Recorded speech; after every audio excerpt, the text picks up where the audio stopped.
Hey guys, welcome back to the session. आज हम बात करने वाले हैं सिटीजनशिप अमेंडमेंट एक्ट 2024, यानी कि जो हमारा सिटीजनशिप अमेंडमेंट एक्ट है, बेसिकली ये 2019 के अंदर आया था। लेकिन उस समय क्या किया गया था, सरकार के द्वारा इसे वापस ले लिया गया था। लेकिन 2024 के अंदर इस बिल को वापस से सरकार बेसिकली लेकर के आ रही है। तो इसके ऊपर हम बात करेंगे आज आर्गुमेंट राइटिंग की कि ये जो हमारा अमेंडमेंट एक्ट है, क्या वो सही है, क्या ये गलत है, क्यों इस पे विवाद हो रहा है, क्यों ये डिबेटेबल है, इसके ऊपर आज हम चर्चा करेंगे। तो प्लीज़ पूरा वीडियो ध्यान से ज़रूर देखिएगा।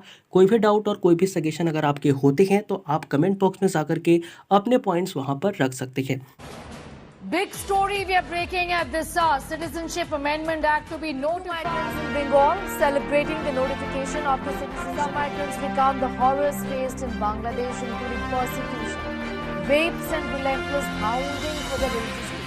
Without implemented. That means that for the minorities of Afghanistan, Pakistan, Bangladesh who have come in till about December 31st, 2014 and have lived here at least for 5 years. That means Hindus, Sikhs, Buddhists, Parsis, Jains and Christians. They can now apply for Indian citizenship on an online portal. सबसे पहले हम बात करते हैं introduction की। Introduction जब भी आप लिखते हैं, ध्यान रखेंगे, इंट्रोडक्शन जब भी आप लिखते हैं आर्गुमेंट राइटिंग के लिए, तो वो थोड़ा करंट रिलेटेड होना चाहिए और आप उसके अंदर एम्फेसाइज कर पाएँ कि ये टॉपिक जो है वो डिबेटेबल क्यों है और इस पे क्या फॉर एंड अगेंस्ट पॉइंट हो सकते हैं। तो कुछ ऐसे तरीके से हमें अपने इंट्रोडक्शन को लिखना होता है। तो यहाँ पर मैंने इंट्रोडक्शन कैसे रखा है, इस चीज़ को मैं आपको दिखा देता हूँ। तो just before the Lok Sabha polls, यानी कि अभी क्या होने हैं, लोकसभा के चुनाव होने हैं। तो just before the Lok Sabha polls, ministry of home affair notified the citizenship amendment rule under the citizenship amendment act, जिसे हम CAA कहते हैं, enabling minorities facing religious persecution in Pakistan, Bangladesh and Afghanistan to obtain Indian citizenship। कहने का मतलब क्या है? कहने का मतलब ये है कि जस्ट लोकसभा के इलेक्शन से पहले हमारी जो मिनिस्ट्री ऑफ होम अफेयर्स है उसने क्या किया है, नोटिफाई किया है कि सिटीजनशिप अमेंडमेंट रूल जो है वो लेकर के आ रही हैं under the provision of CAA। इसके अंदर क्या कहा गया, इसके अंदर ये कहा गया कि जो पाकिस्तान, बांग्लादेश, अफगानिस्तान के शरणार्थी हैं जिनके साथ वहाँ पर शोषण किया गया है, जो माइनॉरिटीज़ हैं, उनसे रिलेटेड जो कानून है इसके अंदर बनाए गए हैं। After this decision of government that is debatable topic, यानी कि जो गवर्नमेंट का ये डिसीजन है ये जो है वो एक डिबेटेबल टॉपिक हो गया, जहां एक तरफ एक जो ग्रुप है पीपल का वो अपोज कर रहा है कि नहीं, इस CAA यानी कि सिटीजनशिप अमेंडमेंट एक्ट को नहीं लागू होना चाहिए। वहीं दूसरी तरफ जो दूसरा ग्रुप है वो ये कह रहा है कि नहीं भैया, हम तो इसके सपोर्ट में हैं, हम तो चाहते हैं कि CAA यानी कि सिटीजनशिप अमेंडमेंट एक्ट जो है ये लागू हो जाए, इसे आना चाहिए। तो अब हम देखेंगे कि as an officer, as an जिम्मेदार नागरिक, हमारे फॉर एंड अगेंस्ट पॉइंट क्या हो सकते हैं, क्यों हम कह सकते हैं कि इसे आना चाहिए और कैसे ऐसे पॉइंट होते हैं जो कहते हैं कि नहीं, इसे नहीं आना चाहिए। तो सबसे पहले हम बात करेंगे फॉर पॉइंट की। फॉर पॉइंट हमारा जो होता है, जो कि गवर्नमेंट का भी फॉर पॉइंट है, वो क्या है? सबसे पहला हमारा फॉर पॉइंट ये होता है कि प्रोटेक्ट परसिक्यूटेड माइनॉरिटीज़, यानी कि जो भी हमारे शोषित अल्पसंख्यक हैं इन देशों के, किन देशों के? पाकिस्तान, अफगानिस्तान और बांग्लादेश। जो भी हमारे पाकिस्तान, बांग्लादेश, अफगानिस्तान के शोषित माइनॉरिटीज़ हैं उनको हम क्या करेंगे, कहीं ना कहीं प्रोटेक्ट कर पाएंगे, उनका हम रक्षा कर पाएंगे। इस CAA कानून के अनुसार क्या कहा गया कि CAA provide refugee to persecuted minorities from neighbouring country fulfilling India's moral obligation. कहने का मतलब क्या है? कहने का मतलब ये है कि जो सिटीजनशिप अमेंडमेंट एक्ट है जिसे हम CAA कह रहे हैं, ये क्या करेगा, प्रोवाइड करेगा जो भी ऐसे हमारे यहाँ शरणार्थी आएंगे जिनके साथ शोषण किया गया है, जो कि माइनॉरिटीज़ हैं हमारे नेबरिंग कंट्री के, उनको हम क्या कर पाए, कहीं ना कहीं रक्षा कर पाए। यानी कि CAA क्या करता है, प्रोवाइड करता है अपने शरणार्थियों को एक सुरक्षा, जो कि उनके साथ शोषण किया गया है हमारे पड़ोसी देशों के द्वारा। अब इंडिया अगर ऐसा काम करता है तो इसके वजह से क्या होगा कि कहीं ना कहीं जो इंडिया की एक मोरल ऑब्लिगेशन है, नैतिक कर्तव्य जो है इंडिया का, वो क्या है कि हम दूसरे की रक्षा कर पाए। तो कहीं ना कहीं इंडिया का इससे मोरल ऑब्लिगेशन फुलफिल होता है। इसलिए हम कह सकते हैं कि भारत के अंदर CAA यानी कि सिटीजनशिप अमेंडमेंट एक्ट की कानून जो है उसे लागू कर देना चाहिए। पहला पॉइंट आई होप आपको क्लियर होगा। कोई भी डाउट होगा तो मैं फिर से रिपीट कर देता हूं। इसके अंदर ये कहा गया है कि जो भी हमारे माइनॉरिटीज़ हैं जो हमारे पड़ोसी देशों के अंदर माइनॉरिटीज़ हैं और जिनके साथ शोषण किया गया है, उनको हम कहीं ना कहीं सुरक्षा दे पाएँ, उनकी रक्षा कर पाएँ। इसके अंदर पॉइंट ये बन सकता है कि जो CAA है वो प्रोवाइड करता है ऐसे रेफ्यूजीज जो कि हमारे नेबरिंग कंट्री के अंदर जिनका शोषण किया गया है, उनको हम क्या करेंगे, रक्षा प्रदान करेंगे। और ये भारत की एक मोरल ऑब्लिगेशन है, एक नैतिक कर्तव्य है। और इसके कानून की वजह से, यानी कि इस कानून के थ्रू हम अपने नैतिक कर्तव्यों को फुलफिल भी कर रहे हैं, तो कहीं ना कहीं इस कानून को लाया जा सकता है। वहीं अगर मैं बात करूं दूसरे 4 पॉइंट की, तो वो क्या होता है, नेशनल सिक्योरिटी, यानी कि हमारा जो राष्ट्र है, हमारा जो कंट्री है, उसकी सुरक्षा भी इन्हेंस हो जाएगी अगर हम इस कानून को लेकर के आते हैं। इसलिए हम इस कानून को लेकर के आ सकते हैं। इस अगर मैं बात करूं कि यहाँ पे हम क्या लिख सकते हैं, तो हमारे पॉइंट क्या बन सकते हैं कि CAA यानी कि citizenship amendment act enhances national security bye regulating immigration and preventing illegal infiltration. कहने का मतलब क्या है, कहने का मतलब ये है कि जो सिटीजनशिप अमेंडमेंट एक्ट है, ये हमारे राष्ट्र की सुरक्षा को कहीं ना कहीं इनहेंस करता है, बढ़ाता है। इससे होगा क्या, अगर हम इस कानून को लेकर के आते हैं, तो जो हमारे इमिग्रेशन होते हैं, यानी कि जो शरणार्थी हमारे भारत के अंदर आते हैं, उनको हम क्या कर सकते हैं, रोक सकते हैं। अगर वो इलीगल तरीके से आते हैं, अगर इलीगल तरीके से वो घुसपैठ कर रहे हैं, तो ऐसे इंसानों को हम पहचान कर सकते हैं, उनको रोका जा सकता है अगर इस कानून को हम लेकर के आते हैं। तो इससे होगी क्या कि हमारी जो कंट्री है उसकी सुरक्षा और भी ज़्यादा बढ़ जाएगी और हमारी कंट्री की सिक्योरिटी काफ़ी ज़्यादा मजबूत हो जाएगी। तो ये हमारा दूसरा 4 पॉइंट होता है जो कि हम यहाँ पे लिख सकते हैं।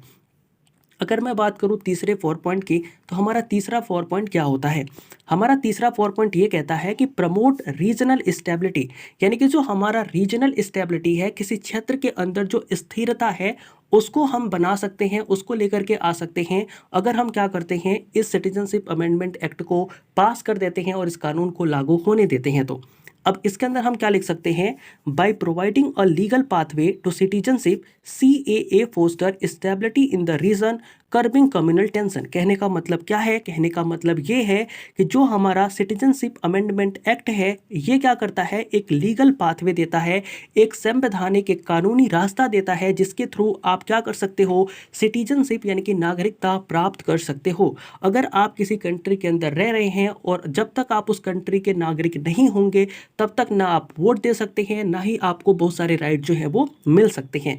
लेकिन अगर इस कानून को लाया जाता है, तो कई सारे ऐसे लोग जो भारत में रहते हैं उनको नागरिकता दे दी जाएगी। और इसकी वजह से होगा क्या कि जो वो जिस रीजन में रहते हैं वहां पर एक स्टेबिलिटी आएगी, वहां पर जो कम्युनल टेंशन क्रिएट होते हैं उसे हम कम कर सकते हैं, क्योंकि सारे ही लोग फिर ऐसी भावना के साथ रहेंगे कि हम सभी भारत के नागरिक हैं और ये हमारा कर्तव्य है कि हम आपस में कोऑपरेट करके रहें, एक साथ चीज़ों को समझ के रहें। तो इस तरीके से इस कानून को ला करके हम कम्युनल टेंशन को कम कर सकते हैं और ये एक लीगल पाथवे देता है, जिससे क्या होगा, कहीं ना कहीं जो हमारे लोग हैं वो हमारे सिटीजन हो सकते हैं जो भारत के अंदर अभी रह रहे हैं। तो ये कानून बेसिकली एक रीजनल स्टेबिलिटी की वजह से, यानी कि किसी क्षेत्र के अंदर स्थिरता है उसकी वजह से क्या हो सकता है कि इस कानून को लाया जा सकता है।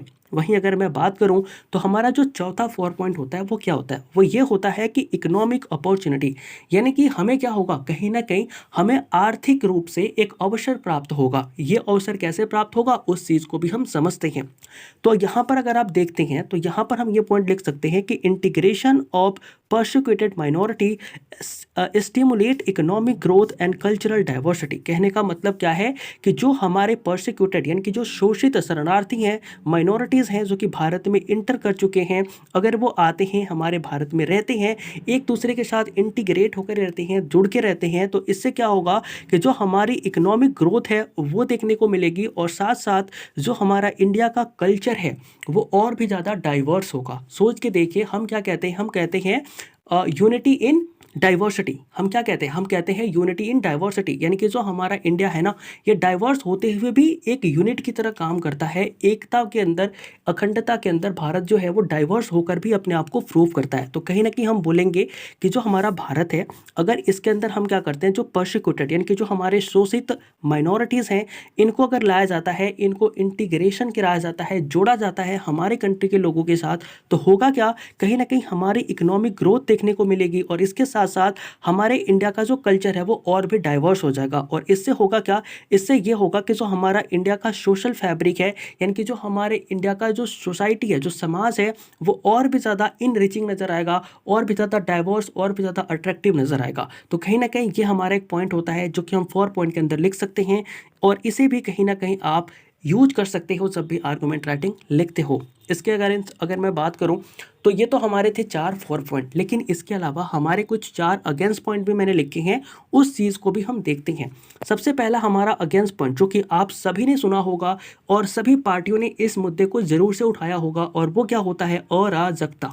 अराजकता का मतलब क्या होता है, कहीं ना कहीं आपने देखा होगा कि शाहीन बाग के अंदर 2019 में जो धरने हो रहे थे वो क्यों हो रहे थे, क्योंकि लोगों को गलत सूचना दी गई थी, लोगों को समझाया नहीं गया था कि इस सिटीजनशिप में क्या क्या चीज़ें हैं। उन्हें ये लगा था कि जो मुस्लिम माइनॉरिटीज़ है ना, जो भारत के अंदर मुस्लिम माइनॉरिटीज़ है, उनके साथ भेदभाव किया जा रहा है, और वो लोग बेसिकली क्या कर रहे थे, प्रोटेस्ट कर रहे थे। तो कहीं ना कहीं जो गलत जानकारी है ना, वो इसके थ्रू जब फैलेगी तो कहीं ना कहीं जो एक स्पेशल कम्युनिटी है ना, उसके बीच में लोगों को लेकर के टेंशन क्रिएट हो जाएंगी। जैसे कि अगर मैं बात करूं तो CAA discriminate against specific religious group. आपने देखा होगा कि जो CAA है, यानी कि सिटीजनशिप अमेंडमेंट एक्ट है, उसके अंदर क्या कहा गया है कि minorities of neighbouring country like Pakistan, Bangladesh, Afghanistan, यानी कि यहाँ पर जो लोग रहते हैं जो माइनॉरिटीज़ में है, तो माइनॉरिटीज़ में वहाँ कौन है, हिंदू है, बुद्धिज़्म है, जैनिज़्म है, पारसी है और सिख हैं, यही वहाँ पे क्या है, माइनॉरिटीज़ हैं। मुस्लिम को काउंट नहीं किया गया, और इसके वजह से क्या होता है कि कहीं ना कहीं जो हमारा कॉन्स्टिट्यूशन है ना, जो हमारा कॉन्स्टिट्यूशन जो कि एक सेकुलर कहीं ना कहीं चीज़ों को दर्शाता है, सेकुलरिटी की भावना को कहीं ना कहीं प्रदर्शित करता है, उसको लेकर के ये कंट्राडिक्ट करता है कानून। तो इसलिए हम कह सकते हैं कि ये जो कानून है ना, ये जो अमेंडमेंट एक्ट ला करके, बिल पास करके कानून बनाने की सरकार कोशिश कर रही है, ये जो कानून है ये खुद में ही क्या हो रही है, कहीं ना कहीं कॉन्स्टिट्यूशंस के साथ कॉन्ट्राडिक्शन में आ रही है। और इस कॉन्ट्राडिक्शन को देखते हुए किसी एक माइनॉरिटीज़ स्पेसिफिक रिलीजियस ग्रुप को टारगेट करते हुए आप ऐसे कानून लेकर के नहीं आ सकते, इसलिए इस कानून को हम नहीं मानेंगे, इस कानून को नहीं आना चाहिए। ये हमारा पहला अगेंस्ट पॉइंट होता है कि हम क्या लिखेंगे कि ये क्या करते हैं, कहीं ना कहीं भेदभाव करते हैं किसी एक रिलीजियस ग्रुप के साथ। इस कानून के अंदर ऐसा लिखा गया है, और ये जो है वो अपने कॉन्स्टिट्यूशन के अनुसार सही नहीं है, क्योंकि हमारा कॉन्स्टिट्यूशन सेक्युलर है, धर्मनिरपेक्ष है, और इस चीज़ को ये जो कानून है वो कंट्राडिक्ट कर रही है, और इसलिए इस कानून को हम नहीं ला सकते। ये हमारा अगेंस्ट पॉइंट यहाँ पे बनता है। दूसरा हमारा अगेंस्ट पॉइंट ये होता है कि अंडरमाइंस कॉन्स्टिट्यूशनल वैल्यूज़, यानी कि दूसरा जो हमारा अगेंस्ट पॉइंट ये है ना, वो ये कहता है कि जो हमारे संविधान के वैल्यू हैं, जो संविधान के मूल्य हैं, उनके साथ हम क्या कर रहे हैं, छेड़छाड़ कर रहे हैं, उनको इग्नोर कर रहे हैं। और जब भी ऐसा होगा, जिस भी कानून में ऐसा चीज़ होती है, उसे सुप्रीम कोर्ट क्या करती है, नल एंड वॉइड करती है। तो इस कानून को भी नल एंड वॉइड करे और सरकार इस चीज़ को लेकर के ना आए। यहाँ पर क्या लिख सकते हैं कि the act undermine the principle of equality and secularism enshrined in the Indian constitution. कहने का मतलब क्या है कि ये जो कानून है, ये कानून क्या कर रही है, कहीं ना कहीं जो भारत का कॉन्स्टिट्यूशन है ना, उसके अंदर इक्वलिटी एंड सेक्युलरिज्म की बात करी गई है। हमने क्या कहा, हमने कहा कि हम जो है ना वो इक्वलिटी में विश्वास करते हैं, हम धर्म या जातियों में लोगों को विश्वास नहीं करते। हम ये विश्वास करते हैं कि सारे लोग समान हैं, सबके साथ समान व्यवहार किया जाएगा, हम धर्मनिरपेक्ष राष्ट्र हैं, ऐसी बात हमारा कॉन्स्टिट्यूशन करता है। लेकिन ये जो कानून है ये ऐसी बात नहीं करता। इन बेसिक चीज़ों को इस कानून के अंदर नहीं लाया गया। इस बेसिक चीज़ों को जब कानून बनाया जा रहा था तो इग्नोर कर दिया गया। इसलिए हम कह सकते हैं कि अकॉर्डिंग टू आवर कॉन्स्टिट्यूशन ये जो हमारी चीज़ें हैं ना, ये क्या होती हैं, कहीं ना कहीं मैच नहीं करती, और हम इस कानून को कैंसिल कर सकते हैं, लागू नहीं होने दे सकते हैं, या फिर नहीं लाने दे सकते हैं। ये हमारा होता है दूसरा अगेंस्ट पॉइंट। अगर मैं बात करूँ तीसरे अगेंस्ट पॉइंट की, तो वो क्या होता है, पोटेंशियल फॉर डेमोग्राफिक इम्बैलेंस। कहने का मतलब क्या है कि जो ये कानून जब हम लेकर के आएंगे ना, तो ये जो कानून है वो कहीं ना कहीं जो हमारी समाज है, जो हमारी डेमो है, जो हमारी जनता है, उसके बीच में एक इम्बैलेंस लेकर के आएगा। अब पूछो कैसे लेकर के आएगा, मैं बताता हूँ। जब आपने कॉन्स्टिट्यूशन पढ़ा होगा तो उसके अंदर जो सिटीजनशिप का आर्टिकल है वहाँ पर आपने क्या पढ़ा होगा, जो सिटीजनशिप का पार्ट है पार्ट 2, वहाँ पर आपने ये पढ़ा होगा कि जो भारत में लोग रहते हैं ना, तो कम से कम उन्हें 12 साल भारत में रहना है, तब जाकर के उन्हें क्या मिलेगा, भारत की नागरिकता दी जाएगी। लेकिन सरकार यहाँ क्या कहती है, सरकार भेदभाव करती है। सरकार ना ये जो कानून लेके आ रही है, इसके अंदर आप पढ़िएगा, उन्होंने कहा कि जो भारत में 4 साल से रह रहे हैं उनको क्या कर दिया जाएगा, उनको कहीं ना कहीं हम क्या करेंगे, नागरिकता दे देंगे, जो कि माइनॉरिटीज़ होंगे हमारे नेबरिंग कंट्री के।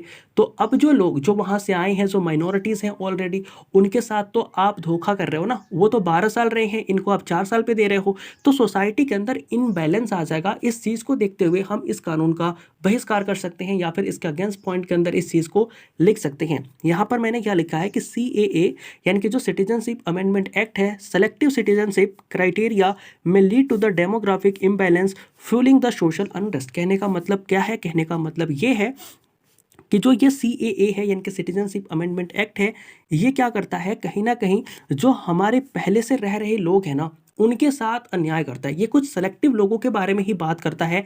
जैसे कि आपने देखा होगा, उसमें साथ ये कहा गया है कि 2014 के बाद से जितने लोग भारत में आए हैं, या 2014 के पहले जितने लोग भारत में आए हैं, कुछ 4 साल का गैप है, उस गैप में जितने लोग भारत में आए हैं ना, उनको ही ये नागरिकता दी जाएगी, और उनके बाद वाले या पहले वालों को नहीं दी जाएगी, ऐसा कुछ कहा गया है।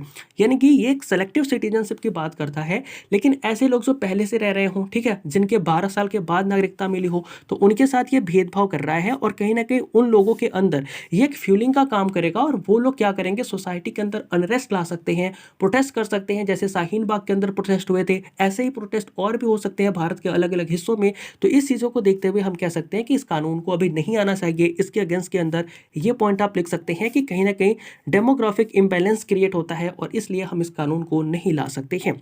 इसके अलावा अगर मैं बात करूं चौथे अगेंस्ट पॉइंट की, तो वो क्या होता है, इंटरनेशनल क्रिटिसिज्म।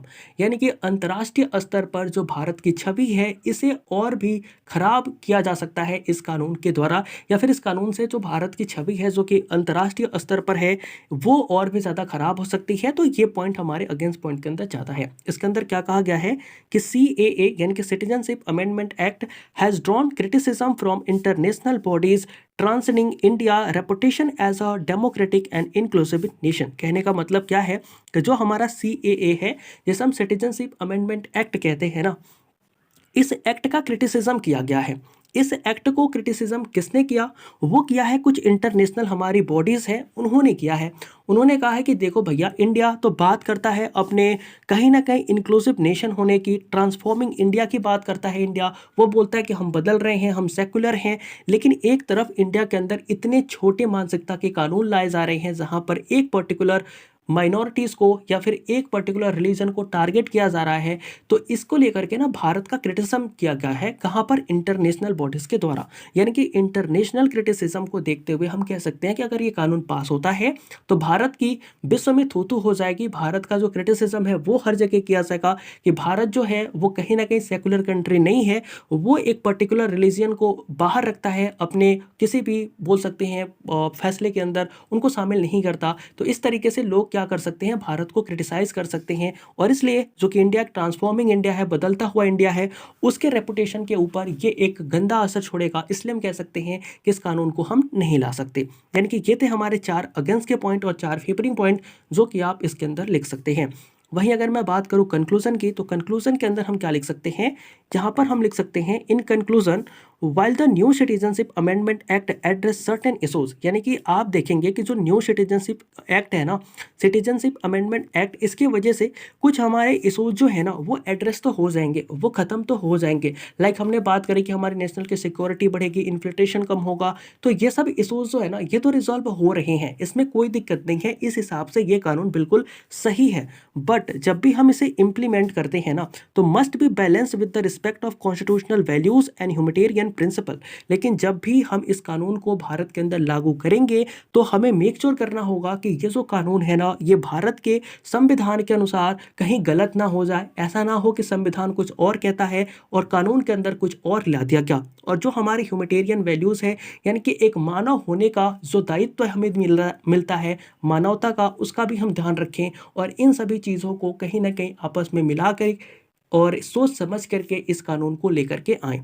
तो ये यहाँ पर हमारा एक परफेक्ट कंक्लूजन होता है जो कि हम लिख सकते हैं। आई होप कि ये जो वीडियो है ना आपको समझ में आई होगी। आपने देखा होगा कि सीएए के क्या फ़ायदे हैं, क्या नुकसान है, कौन कौन से पॉइंट हैं जो बताते हैं कि हाँ ये चीज़ होनी चाहिए और कौन कौन से ऐसे पॉइंट्स हैं जो कि बताते हैं कि हाँ नहीं होनी चाहिए।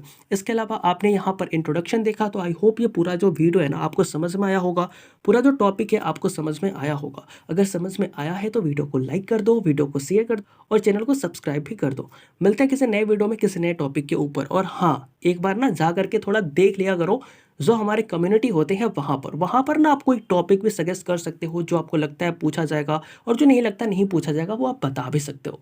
तो मिलते हैं किसी नए वीडियो में, तब तक के लिए जय हिंद।